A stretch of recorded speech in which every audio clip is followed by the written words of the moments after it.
Hi sir and everyone. Now we will tackle about the pavement management. Pavement management.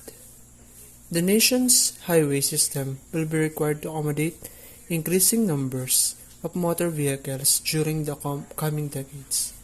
Accordingly, rehabilitation of the existing system has become a major activity for highway and transportation agencies.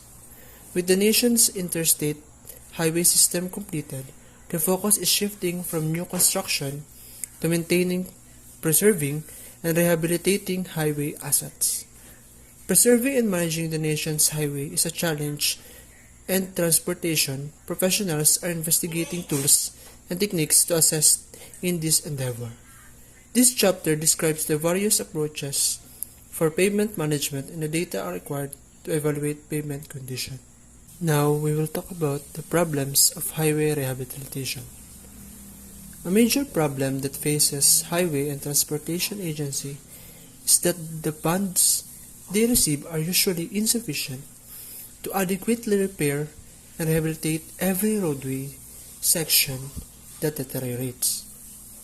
The problem is further complicated in that roads may be in poor condition but are still usable, making it easy to defer repair projects until conditions become unacceptable. Roadways deterioration is not usually the result of poor design and construction practices, but is caused by the inevitable wear and tear that occurs over a period of years. The gradual deterioration of a pavement occurs due to many factors, including variation in climates, drainage, soil conditions, and traffics. Lack of funds often limits timely repair and rehabilitation of transportation facilities, causing a greater problem with more serious pavement defects and higher cost. Because funds and personnel are often inadequate to accommodate needs, the dilemma faced by many transportation agencies is to balance its work program between preventive and maintenance activities and projects require immediate corrective action. When preventive maintenance has been neglected, roads will begin to deteriorate such that the basis for rehabilitation will be the extent of complaints by the road user. The traveling public is unwilling to tolerate pavements that are extremely rough and cause vibration and severe damage to their vehicle. Poor quality pavements may cause crashes to occur, and user cost will significantly increase. Ideally, preventive maintenance will be carried out in an orderly and systematic way and will be the least expensive approach in the long run. However, when funds are extremely limited, agencies often respond to either the most pressing and severe problems or the ones that generate the most vocal complaints. Now, there are three subtopics in this problem of highway rehabilitation. First is the approach to pavement management. Second is levels of pavement management. And lastly is the importance of pavement condition data. Approaches to pavement management. The term pavement management is used to describe the various strategies that can be used to decide on a pavement restoration and rehabilitation policy. At one extreme, there is the squeaky wheel approach, wherein projects are selected because they have created the greatest attention. At the other extreme is a system wherein all roads are repaired and regular schedule for which money is no object. In realistic terms, pavement rehabilitation or repair strategies are plans that establish minimum standards for pavement's condition and seek to establish the type of treatment required and the time frame for project completion. Rehabilitation management strategies include consideration of items such as pavement condition, first cost, annual maintenance, user cost, safety, physical, environmental, and economic constraint. Life cycle cost analysis is the basis for pavement management and consists of the total cost of the project, including initial construction, routine maintenance, and major rehabilitation activities over the lifetime of the pavement. Pavement management is a systematic process for maintaining, upgrading, and operating physical pavement assets in a cost-effective manner.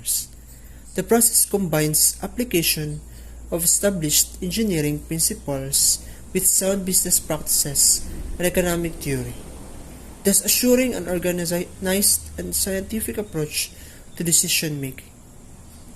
Now, the process involved the following steps for a given pavement section.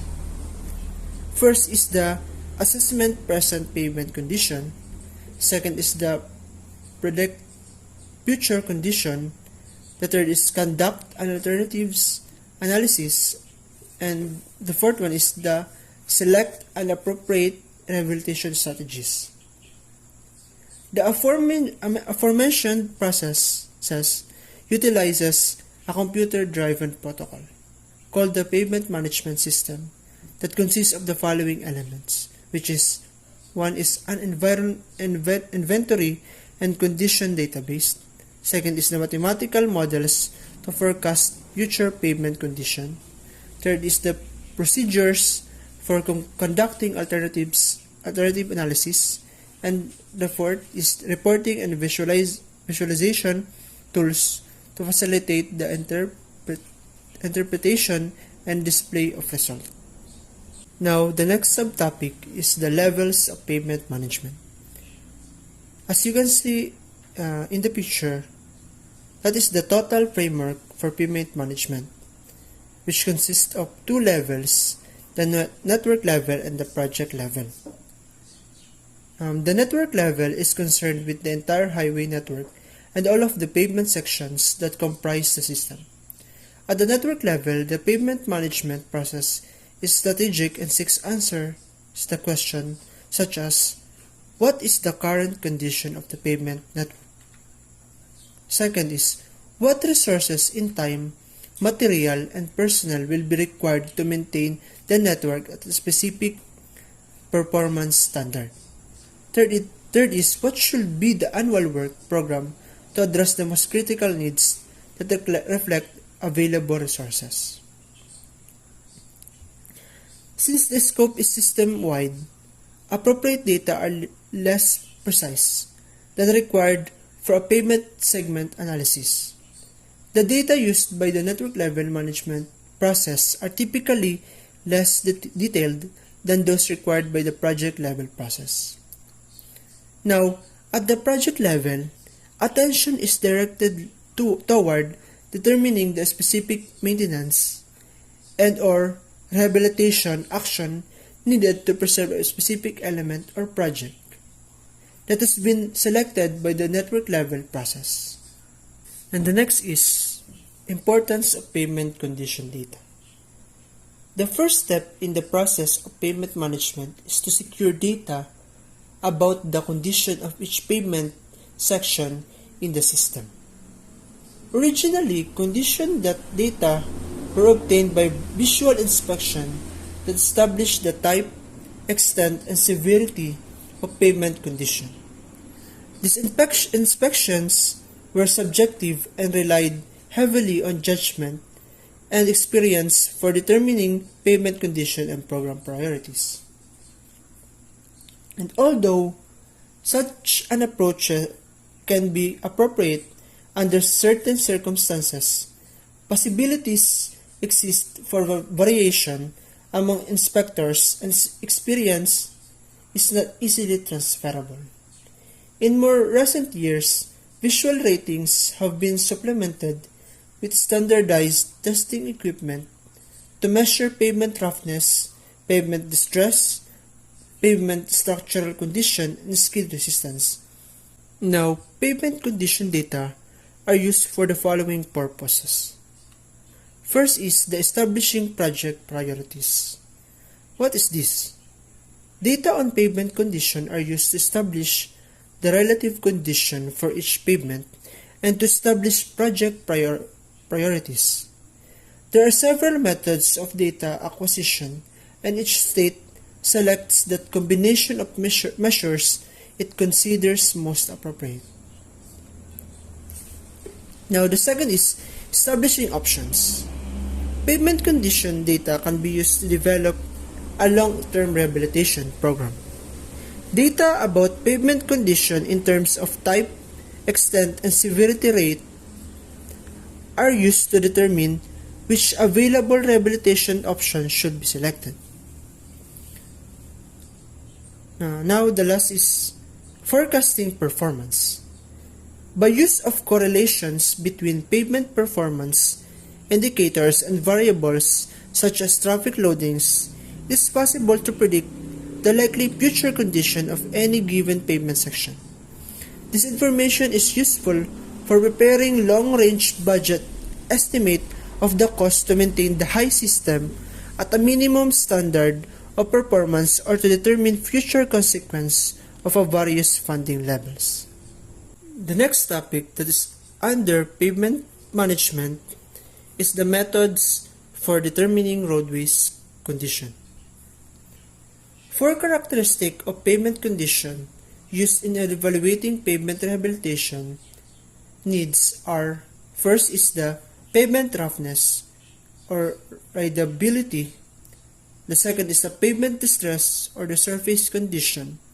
Third is the pavement deflection, which is the structural failure. And fourth is the skid resistance or the safety. These characteristics are described in the following section. Pavement roughness. Pavement roughness refers to irregularities in the pavement surface that affect the smoothness of the ride. The serviceability of a roadway was initially defined in the AASHTO Red Test, a national pavement research project. Two terms were defined. The first one is the percent serviceability rating, or the PSR, and the second is the present serviceability index, which is the PSI. PSR is a number grade given to a pavement section based on the ability of the pavement to serve its intended traffic. The PSR rating is established by observation and requires judgment on the part of the individual doing the rating. In the original AASHTO road test, a panel of raters drove on each test section and rated the performance of each section on the basis of how well the road section would serve if the rater were to drive his or her car over a similar road all day long. The ratings range between 0 and 5, with 5 being very good and 0 being passable. In the illustration, it shows how the PSR are used. PSI is a value for pavement condition determined as a surrogate for PSR and is based on physical measurement. PSI is not based on panel ratings, as the primary measure of PSI is pavement roughness. The PSI is an objective means of estimating the PSR, which is subjective. In the illustration, it shows the performance of a pavement that describes in terms of its PSI and traffic loading over time. For example, when a pavement is originally constructed, it is in very good condition with a PSI value of 4.5. Then as the number of traffic loading increases, the PSI declines to a value of 2, which is normally the minimum acceptable range. After the pavement section is rehabilitated, the PSI value increases to 4 as the traffic loads increase. The PSI declines again until it reaches 2 and the rehabilitation is again required. Equipment for measuring roughness is classified in two basic categories, which is response type and profilometers. The example of response type is this in the image, which is the maze ride meter trailer unit.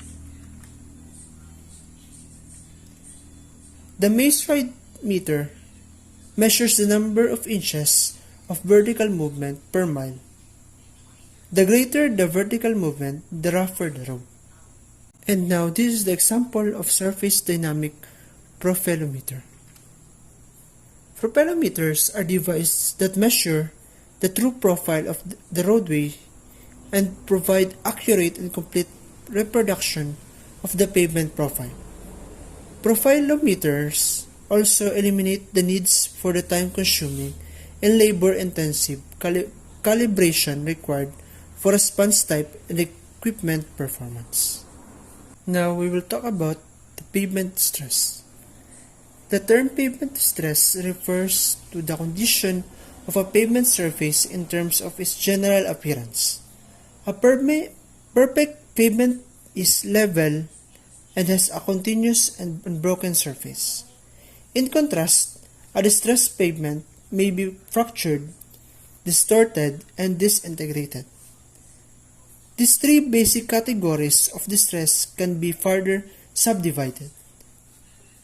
For example, fractures can be seen as cracks or spalling. Cracks can be further described as generalized, transverse, longitudinal, alligator, and block. A pavement distortion may be evidenced by roots or corrugation of the surface. Pavement disintegration can be observed as raveling, or the loosening of the pavement structure, stripping of the pavement from the subbase, and surface polishing. The types of distress data collected for flexible and rigid pavements vary from one state to another. In this image, it shows the list of the three pavement distress groups, the measure of distress, and the probable causes. Now, let's see the fracture. In fracture, the distress manifestation is cracking and spalling. In cracking, the example of distress mechanism is excessive offloading, repeated loading, thermal changes, moisture changes, slippage, and shrinkage. In spalling, excessive loading, repeated loading, thermal changes, and moisture changes. It is like in cracking. Now, we'll talk about in distortion. In distortion, the distress manifestation are permanent deformation and faulting. And unlike the cracking, the permanent deformation and faulting has excessive loading, time-dependent deformation, densification, consolidation, swelling, and frost. And also in the faulting. Now, in this integration, there is stripping and raveling and scaling. In stripping, the example of distress mechanism are adhesion, chemical reactivity, abrasion by traffic. In raveling and scaling, the example is adhesion, chemical reactivity, abrasion by traffic, degradation of aggregates, and durability of binder. Now, distress data may be obtained by employing trained observer to make subjective judgment about the pavement condition based on the predetermined factor. Often photographs are used for making judgment. This two image is the photograph that used for making judgment. The first one is in the left side is the medium severity transverse crack. and in the right side is the low severity transverse crack. These two images illustrate the information to assess raters in estimating cracking. Some agencies use full sampling while others randomly select pavement sections. Measurements are usually made on a regular schedule about every 1 to 3 years. After the data are recorded, the results are condensed into a single number called a distress or defect rating, or the DR. A perfect pavement is usually given a score of 100. If distress observed, points are subtracted. The general equation is what you see in the screen. That where D sub I is the number of points assigned to distress type I for a given severity and frequency. N is the number of distress types used in rating method. W sub I, relative weight of distress type I. Now, we will talk about pavement structural condition. The structural adequacy of a pavement is measured either by non-destructive means, which is measured deflection under static or dynamic loading, or by destructive tests, which involve removing section of the pavement and testing this in the laboratory. Non-destructive structural evaluation is based on the premise that measurements can be made on the surface of the pavement and in situ characteristic can be inferred from these measurements about the structure adequacy of the pavement. The four basic non-destructive test methods are 1. Measurements of static deflection. Second is the measurements of deflection due to a dynamic or repeated loads. Third is the measurements of deflection from a falling load or the impulse load.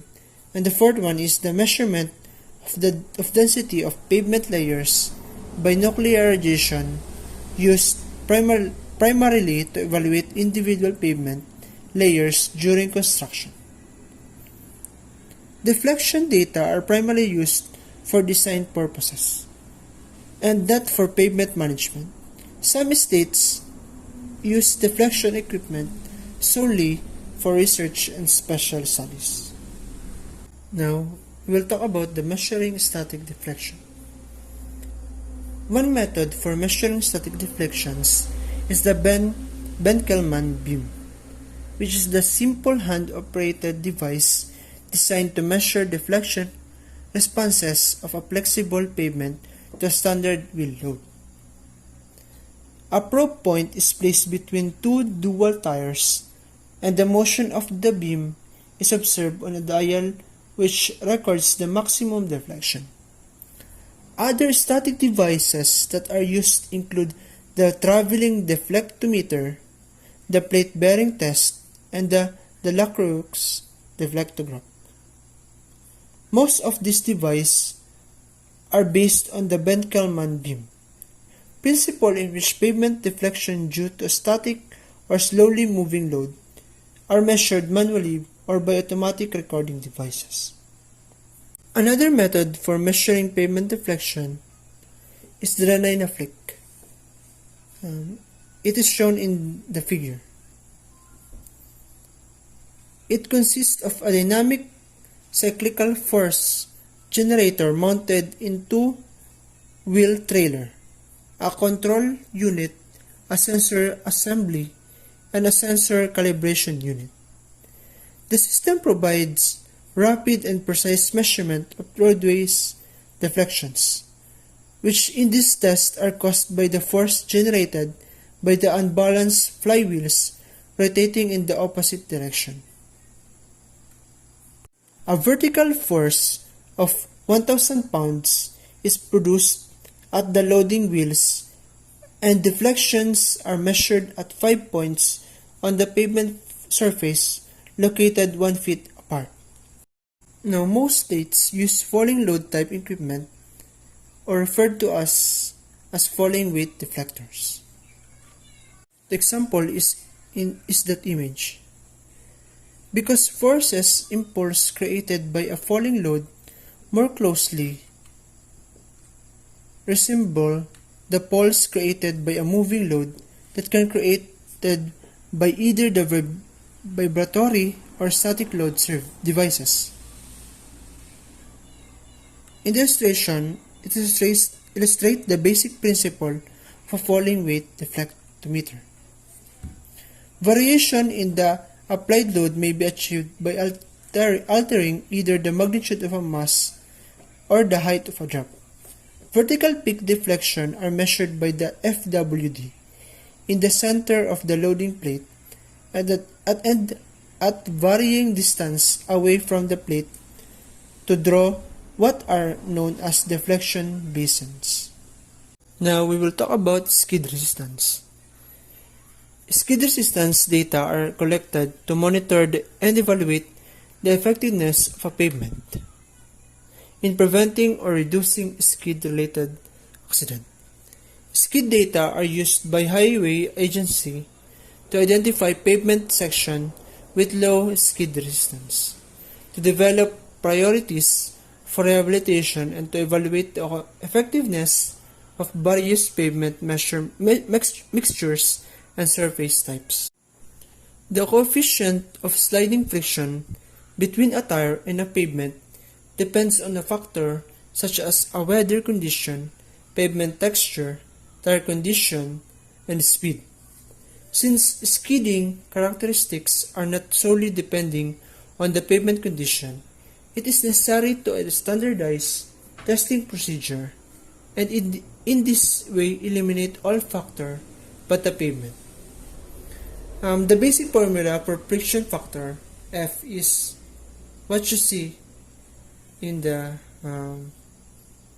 PowerPoint, which is F is equals to L over N, where L is the lateral of frictional force required to cause two surfaces to move tangentially to each other, and N is the force perpendicular to the two surfaces. When skid tests are performed, they must conform to specified standards set by the American Society for Testing and Materials, or ASTM. The test result produces a skid number, or SK, where SK is equals to 100 times F.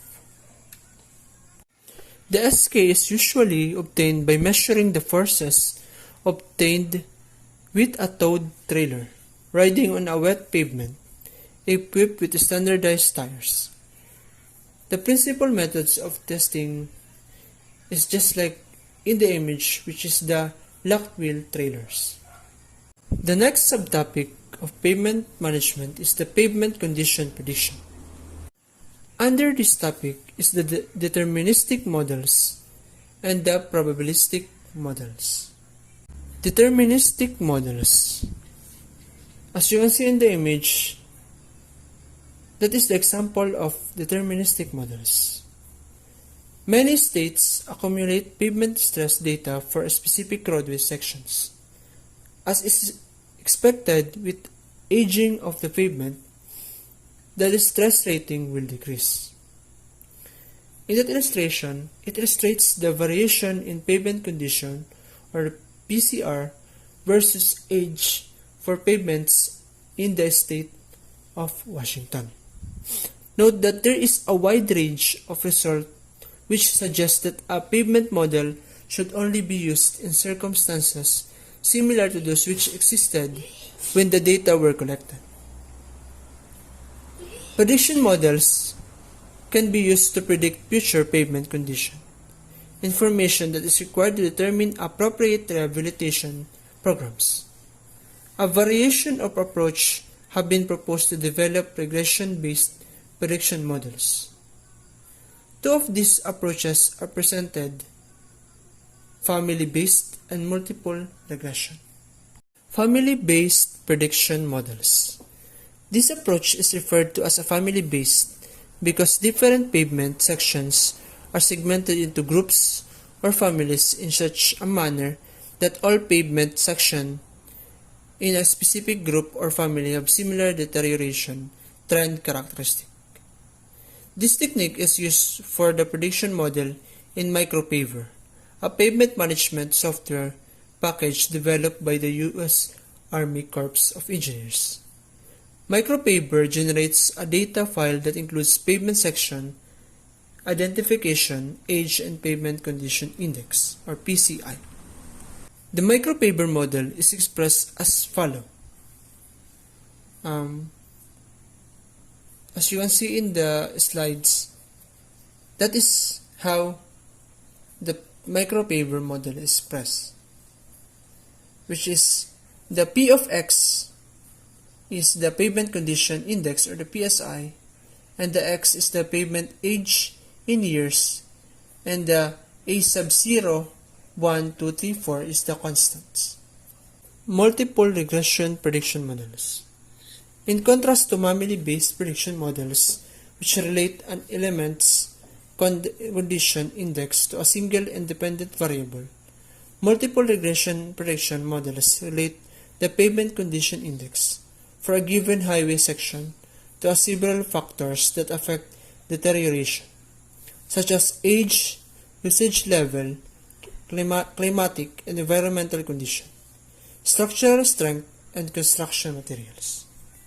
Next is the probabilistic models. Probability methods are based on the assumption that future condition can be determined from the present state if the probabilities of given outcomes are known. An example of probabilistic models are this illustration, which is the Markovian model. It shows the probability that a pavement condition in state I will change to a pavement condition in state J. For example, if in the current year that the pavement condition PCR is within 70 to 79, which is in the state 7, then the probability is 0.3, that in the next year of the pavement condition will be within 60 to 69, which is the state 6. The probability shown in the illustration can be used for successive years in the so-called Markovian chain. The assumption of a Markovian models is that the future state is depend on the current state regardless of how the pavement reached the current state. Now, we'll talk about the next subtopic of the pavement management, which is the pavement rehabilitation. A variety of methods can be used to rehabilitate pavement or to correct deficiencies in a given pavement section, including using overlays, sealing cracks, using seal coats, and repairing potholes.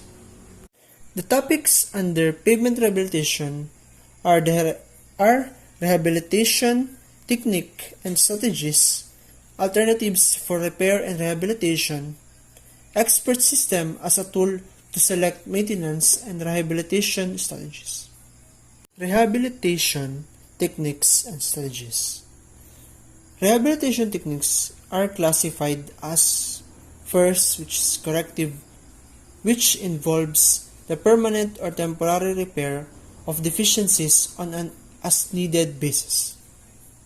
Second is the preventive, which involves surface applications of either structural or non-structural improvements intended to keep the quality of the pavement above a predetermined level. Corrective maintenance is analogous to repairing a small hole in a cloth, whereas preventive maintenance can be thought of as sewing a large patch or replacing the lining in a suit. Just as with the sewing analogy, corrective measures can serve as prevention measures as well. To illustrate, sealing a crack is done to correct an existing problem, but it also prevents further deterioration that would occur if the crack were not repaired. Similarly, a chip seal coat, which is a layer of gravel placed on a thin coating of asphalt is often used to correct a skid problem, but also help prevent further pavement deterioration. Pavement rehabilitation strategies can be categorized in a variety of ways. One approach is in terms of the problem being solved, such as skid resistance, surface drainage, unevenness, roughness, or cracking. Another approach is in terms of the type of treatment used, such as a surface treatment, overlay, or recycle. A third approach is in terms of type of surface that will result from the process, such as asphalt overlay, rock seal coat, or liquid seal coat. The latter approach is the most commonly used because it enables the designer to consider each maintenance alternative in terms of a final product, and then select the most appropriate one in terms of result desired cost.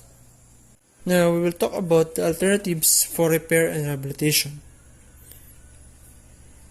As you can see in the image, it illustrates a variety of pavement repair and rehabilitation alternatives and differentiates between preventive and corrective approach.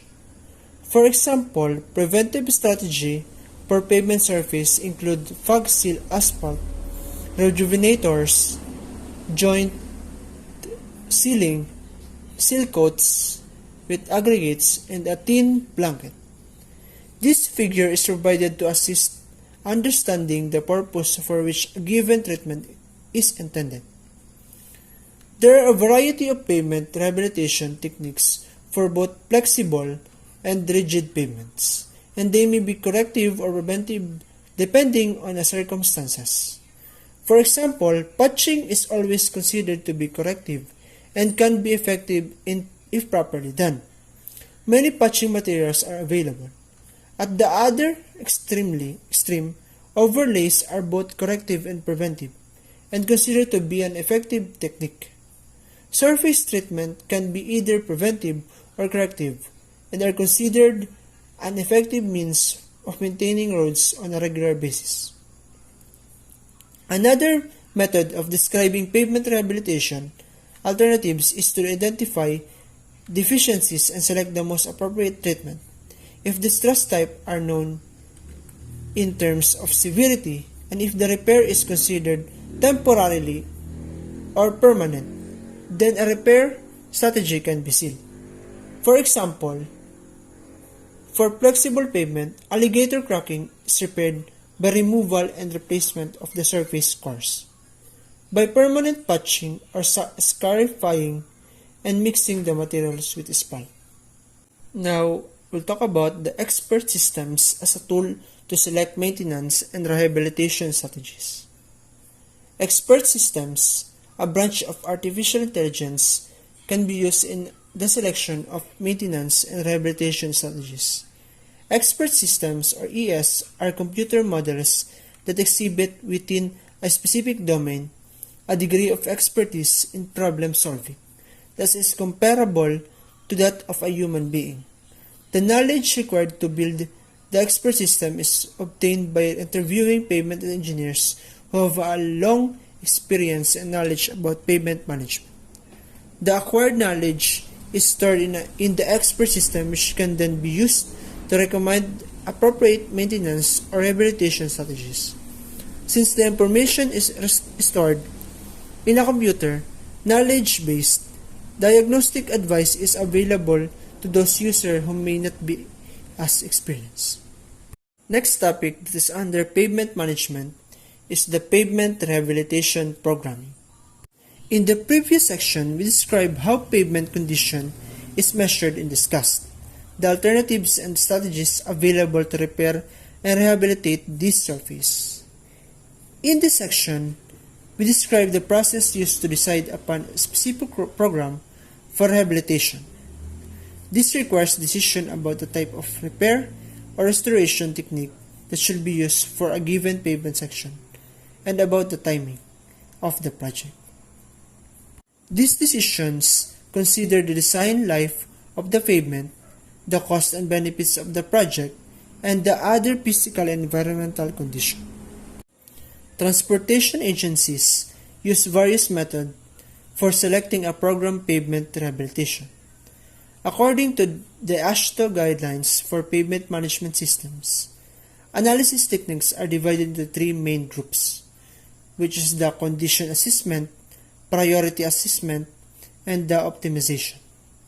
Condition assessment. This method is used to develop single-year programs. The agency establishes criteria for the different measures of pavement conditions against which comparison of the actual measurements can be made. If the measurements exceed this limit or trigger point, then a deficiency or need exists. For example, if a limit of PSI of 2.5 has been set as the minimum acceptable roughness level for a particular class of pavement, then any section with a PSI less than 2.5 will represent a current deficiency. The fixed trigger point thus resolve the timing issue in a simple manner. Whenever the condition index falls below the given trigger point, it is assumed that the rehabilitation is needed. Therefore, by using the trigger criteria, all sections are separated into two groups, which is now needs and later needs. In this method, the concern is only with the now needs. Having decided upon the section that need action, the next step is to select a treatment for each of these now needs. This could involve simple economic analysis methods such as the net present worth or the NPW or benefit cost ratio or BCR, based on appropriate estimate of the expected life of the different alternatives. After deciding on a treatment, three possible situations may arise. The needs match the budget, the needs exceeding the budget, or the needs are less than the budget. Of the three situations, the most common occurs when needs exceed the available funds, and so a ranking of this project is often needed. The purpose of such ranking is to determine which needs could be deferred to the following year. There are several possible alternatives for ranking. Projects may be ranked by distress, a combination of distress and traffic, the net present worth, or the benefit cost ratio.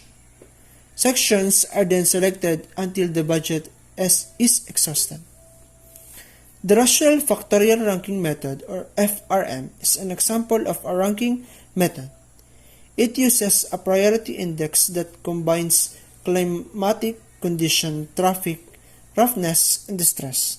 The priority index is expressed as y is equals to 5.4 minus 0.02263 x sub 1 minus 0.0132 x sub 2 minus 0.4 log x sub 3 plus 0.749 x sub 4 plus 1.66 x sub 5,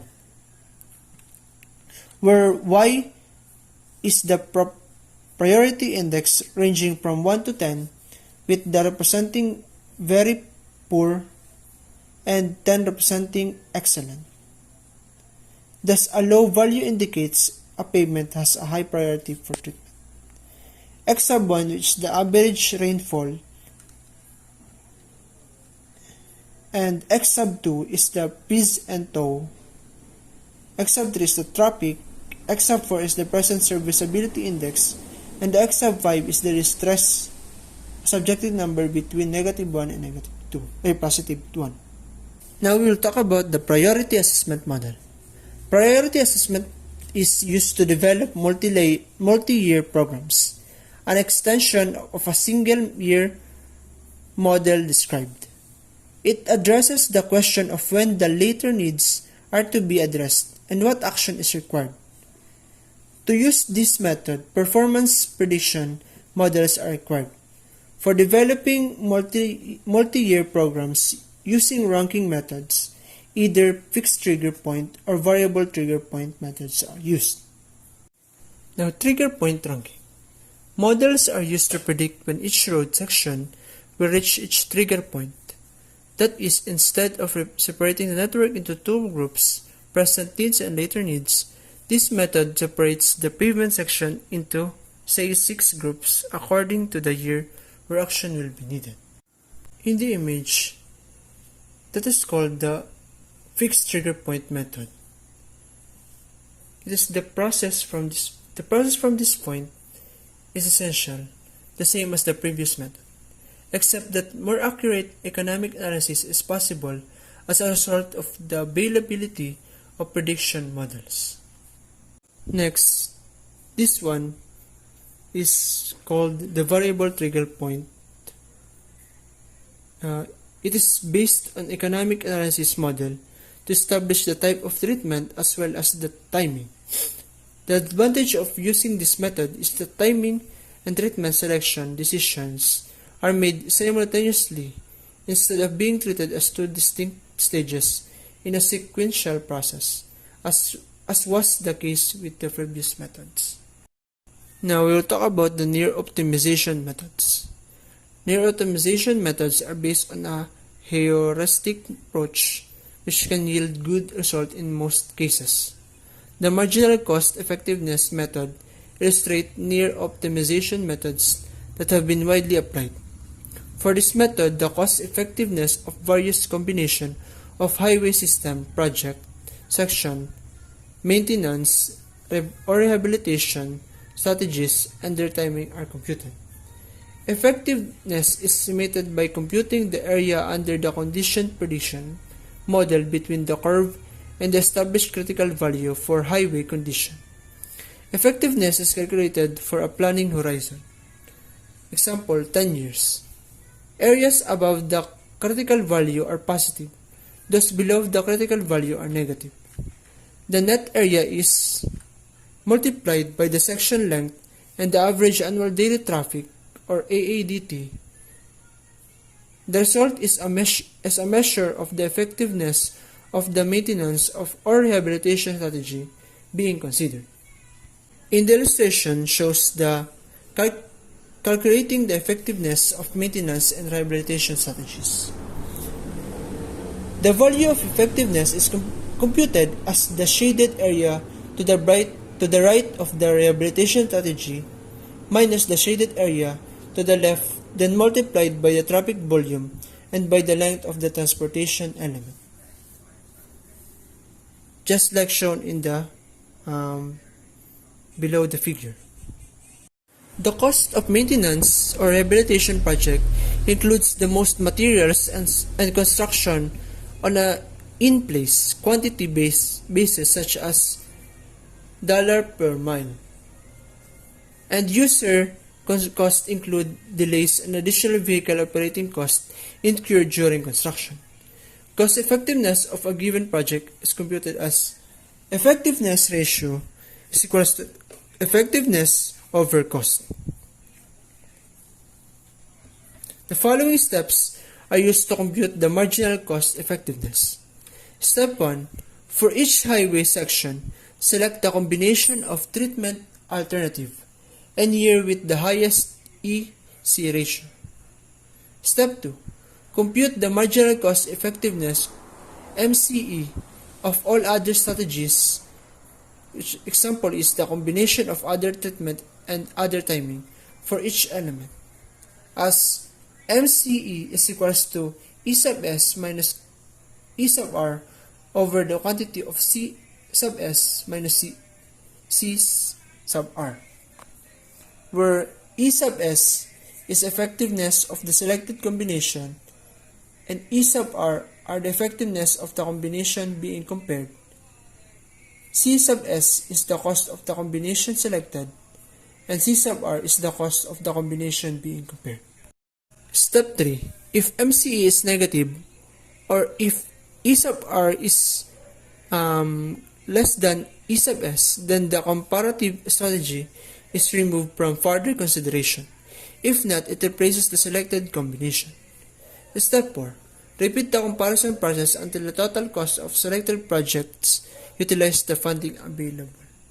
Now we will talk about the optimization techniques. Optimization models provide the capability for the simultaneous evaluation of an entire pavement network, and as such represent another method for scheduling rehabilitations program in which alternative strategies satisfy an object function subject to constraint. Optimization involves the following. Number 1, they identify the decision variables and determine optimal values. Number 2, formulate an objective function to be optimized. And number 3, establish the constraint of the model. Identifying decision variables. Decision variables reflect the selection regarding which pavement select sections must be maintained, the appropriate maintenance or rehabilitation strategy to select, and the year when maintenance work is required. The following set of binary variables with values of 1 or 0 are used to represent these decisions as follows. X sub I j t is equals to 1 if section I is maintained using alternative j applied in year t. X sub I j t is equals to 0 if section I is not maintained using alternative j applied in year t. Formulate an objective function. The objective function is the value to be maximized or minimized. For example, if the object is to use available resources effectively, the objective function is stated in the terms of maximizing the effectiveness of the work program. Effectiveness calculation can assume a variety of planning horizons. For example, calculating the effectiveness of the different courses of action over the next 10 years. An objective function can be formulated as follows.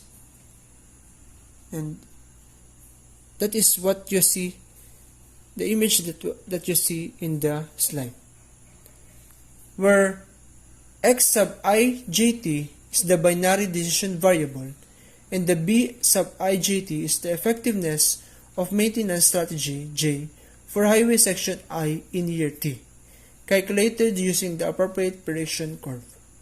Establish the constraints. Constraints are restriction on the numerical value of a decision variable and reflect the limitation on available resources including money, time, personnel, and materials. One constraint that is inevitable is expenditures in a given year cannot exceed the available budget, which is formulated as follows. Where d sub I j t is equals to the cost of maintenance strategy j for highway section I in year t, and b sub t is the budget allocation in year t. An additional constraint is required to ensure that each section receive only one maintenance or rehabilitation strategy during the planning period, which is formulated as follows, which is shown in the second image, where x sub I j t are binary variables that assume a value of 0 or 1.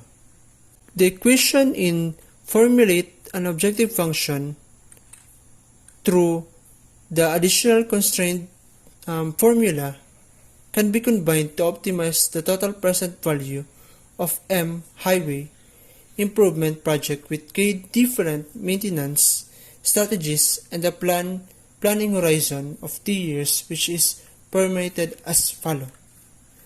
That is what you see in the slide. It is the combination of the formula in formulate an objective function and in the constraint, additional formula in constraint. Now for the last topic under pavement management is the GIS and pavement management. Geographic Information System or GIS are a set of computer software, hardware, data, and personnel that store manipulate and analyze and present geographically reference data. GIS can link spatial information on maps, such as roadways alignment, with attribute or tabular data. For example, a GIS, a digital map of a road network, would be linked to an attribute table which stores pertinent information regarding each road section on the network. This information could include items such as the section ID number, length of section, number of lane, condition of the pavement surface, average daily traffic volume, etc. By accessing a specific road segment, a complete array of relevant attributes data become available. In the illustration, it illustrates one application of GIS in infrastructure management. The computer-generated map shows the major roads and is coded based upon the values of the ride index. An attribute table is provided for pertinent information related to a specific road segment. GIS includes procedures for 1. Data input, 2. Storing and retrieving data, 3. Data query, analysis and modeling, and 4. The data output. Data is accepted from a wide range of sources, including maps, aerial photographs, satellite image, and surveys. GIS also includes a comprehensive relational database management system, or DBMS, which uses georeference as the primary means of indexing information. GIS allows presenting of data in a meaningful way, including map and textual or tabular reports. It provides spatial analysis and modeling procedures that perform computations on data groups or layers and identifies patterns and relationships. There are several advantages of GIS over other forms of data presentation analysis. 1. The ability to overlay different layers of information. Road surface condition can be stored in one layer, pavement construction information in another, and so forth. These different layers have a common coordinate system, allowing them to be overlaid on top of one another. 2. Provision of intelligent maps, which access significant amounts of attribute data linked to a geographic features of the map. These intelligent maps can convey more information than may be immediately apparent. In addition, these maps can be managed, analyzed, queried, or presented in a more effective way than is possible with physical hard copy maps, such as by identifying all pavement sections below as a specified value for a condition index. Advanced queries and data analysis are also possible. For example, to identify a section whose condition is below a certain threshold and at the same time are subjected to traffic volume exceeding another threshold. Number 3 is use of topology to support decision making. Topology is a branch of mathematics which deals with the spatial relationships among figures.